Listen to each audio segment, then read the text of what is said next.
disturbingly weird world of bread barbershop. What's in the water in South Korea?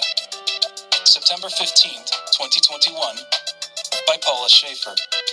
Published by Book and Film Globe. There must be something provoking the creative muses in South Korea. Alongside the renowned works of Bong Joon-ho, they've birthed increasingly wacky worldwide sensations like Gangnam Style, The Masked Singer, and more recently, Bread Barbershop.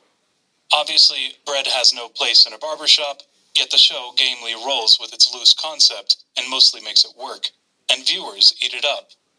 In the past year, it amassed almost 1 million followers on TikTok, 95 million views on YouTube, and even cracked into the top 10 on Netflix, where the first 2 seasons are now streaming. Bread Barbershop is disturbingly weird, even for children's programming. Brad Pitt is a master baker who lives to snazz up the uglies of the baked goods world so they can land a prime spot in the pastry case, where presumably a human will eagerly buy and devour these sentient creations, or something. The imminent death angle is never explored. Like all the most memorable entertainment geared at kids, Bread Barbershop is a sack of hot nightmares blended with a fevered daydream. It feels like drugs, but also somehow harkens to those mythical simpler times. A toddler could happily pass the day watching Bread whip up some fancy do for a sad cupcake, while his stoned babysitter would be equally amused. It takes the mindless joy of a show like Teletubbies, or Bananas in Pajamas, and funnels it into a delectable CGI landscape. During the intro, a rollickingly generic guitar riff blasts while Bread makes various guttural noises, sticks out his tongue, and rubs his head while somehow flapping his crusts around. Wilk, who is a carton of milk, whisks a bowl of dairy he might have poured out of himself, and these antics drag on for at least a minute.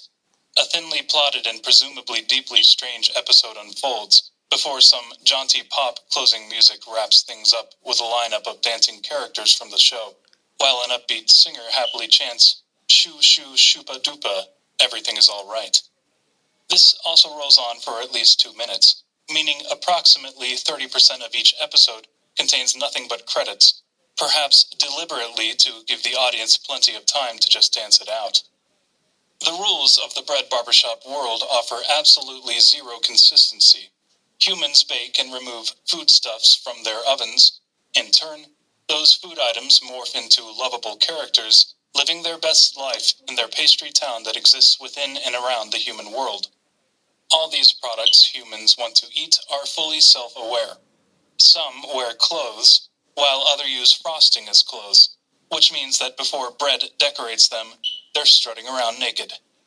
These pastries have homes, self-esteem issues, and a disturbing array of financial troubles.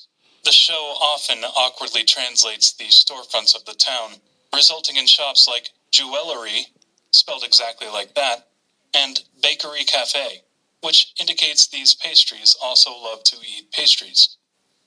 In a way, it's like Cats, but for kids. The display case is the ultimate heavy-side layer, and while Jenny Anydots may never physically appear on screen, her goofy spirit definitely abounds.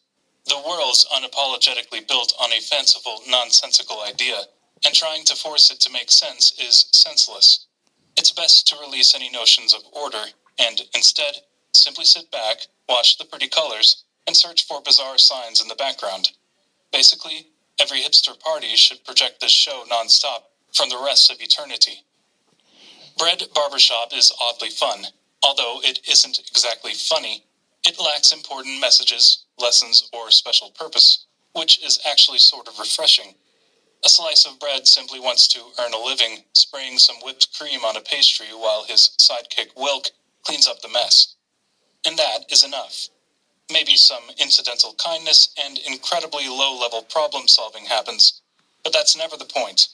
Bread Barbershop gives viewers permission to check their brains at the door for 10 minutes at a time.